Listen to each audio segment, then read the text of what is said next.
Have you ever thought about working in healthcare? You were thinking about being a nurse, an occupational therapist, a physiotherapist.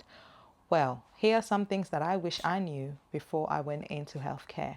Healthcare isn't what people think it is behind the scenes. Hi, I'm Monique, a Band 6 occupational therapist working in the community physical health sector. One thing I wish I knew was that this job is mostly communication. People think it's mostly treatment and assessment, but let me tell you, it is the documentations, it is the MDT discussions, it is the chasing referrals, coordinating discharge plans, it is talking to the families, giving them good news, bad news, and it's also negotiating services. Especially working as an OT, documentation takes most of our time.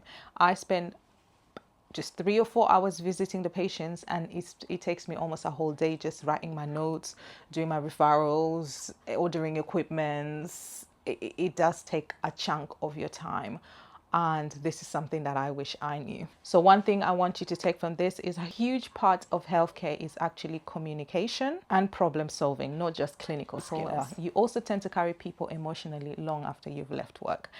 Have you ever gotten home and start reflecting on a patient or how the day went, or what you did or what you did not do? Sometimes I sit at home and think of all the vulnerable patients that I've seen and question my decision. Did I make the right decision? Maybe I've ended a package of care. Did I make the right choice? Wondering if someone is actually safe at home. Did I actually clinically reason properly? I think the hardest part for me is actually remembering like hard family discussions that you've had regarding your patients, because I am 100% into involving the family when it comes to decision makings, and listening to them talk about their loved one, and how maybe happy or disappointed they are with the care. It just makes me wonder, like I carry that with me. Try my hardest not to, but sometimes you can't help yourself. The system can actually stop you from giving the care that you actually want to give. Let me explain. I don't have much time to kind of navigate through each individual patient as much as you would love to.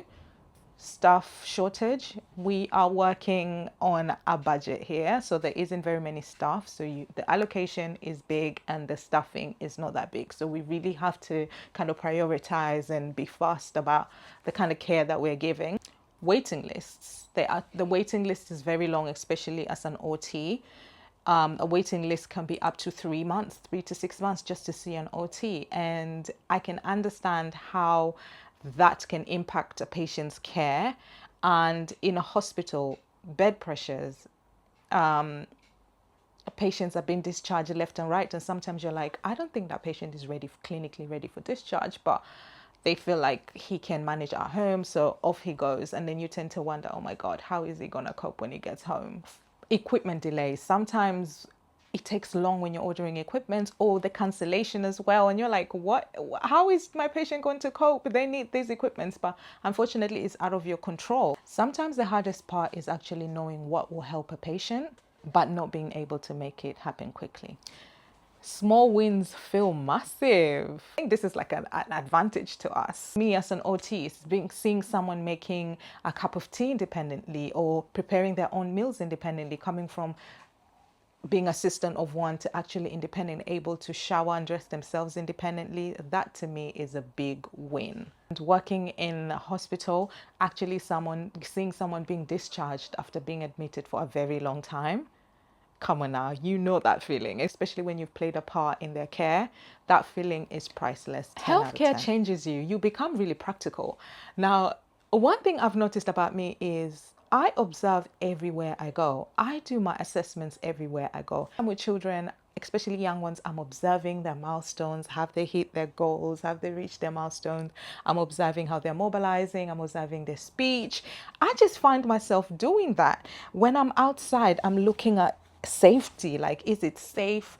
When I'm at the train station, which is a funny story, the other day I was at the train station, and my local train station, and I noticed this gentleman with this yellow board, and that's usually for disabled people, so they help them on and off the train. And I was like, yes, that's what I'm talking about. But I feel like they could do more, especially for blind people. I think that's a topic of its own, but I think there's a lot that can be done in improving that, because as an OT, I see that and I'm thinking, no, that could be improved. When I'm walking and the place is not lit properly, poor lighting, safe stairs, I'm like pointing out, like, it's become so practical. Like with everything, you start noticing things, and that's crazy, but that happens to you all the time. And sometimes my friends, my colleagues will be like, come on, Monique, we are out and about. Like even when I go to restaurants, I'm looking fire exit, stairs, if there's an emergency, if there's someone with a wheelchair, how would they get in here? Like, how would someone with a wheelchair get in here? So you honestly become an assessor. You just assess and observe everything. As an OT, for me, you actually tend to see how fragile independent is, because with our patient, one fall can keep you in hospital for a very long time. One fall can change your whole life dynamic. One fall can make you go from being independent to being assisted, because there is this thing about fear of falling, and especially with our older, fragile patients. Illness affects identity, confidence, and relationship. We see this in hospital all the time. Imagine someone that's had an accident and now has had to be amputated. That's his whole identity. They have to deal with a lot of things mentally that affects their relationships, and it's just crazy to see it. And you know, I wish I had a wand and kind of save everyone, but I can't. One last thing I've noticed under this umbrella of topic is people actually do take independence really for granted. They take it for granted. You have to understand the fact that you can walk, the fact that you can feed yourself, the fact that you can shower, the fact that you can dress yourself, the fact that you're able to pick your own clothes, the fact that you're able to just do your everyday things. We take that for granted. There's some people who woke up in the morning independent and went to bed not being able to be independent and need assistance. So we really need to be grateful, and we really need to stop taking these little things as we think for granted. As much as we deal with patients, we also have to realize family also struggle. Family also go through burnout. They go through fear. They go through guilt, go through financial stress, and they go through family conflict. Have you ever been in a hospital where decisions have to be made about a loved one and no one is agreeing to how or what should be done for this particular patient? Honestly, as a healthcare worker, you just have to step back and give your support from a distance, because at the end of the day, this is a decision that has to be made with family, and step in if it's something that a decision has to be made on the patient's behalf. But yeah, family do struggle as well.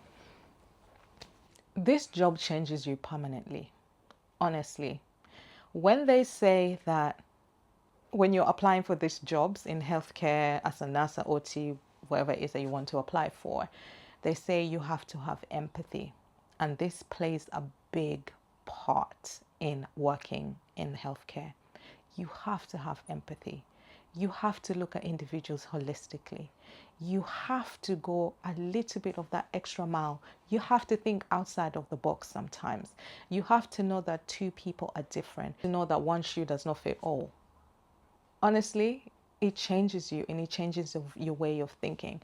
And I've always said this: if you're coming into healthcare because of money, maybe this might not be the field for you, because there's a lot of things that we go through behind the scenes. Like, I've worked in mental health. I have been physically, verbally abused by a patient that I still have to give care to. You just have to want to do. You have to love what you do, basically. I'm going to end with this. So people think that working in healthcare is mostly about helping patients. But honestly, some of the hardest things that we do working in healthcare are probably things that nobody sees, the things that we do behind the scenes. I hope this does not put you off working for healthcare, but actually encourages you to come and join us. But if you do have any more points that you want to add on, please add it on the comment section below. And if you have enjoyed this video, please do not forget to like, comment, share, and subscribe to the channel. And let's grow. And I will see you guys on the next video.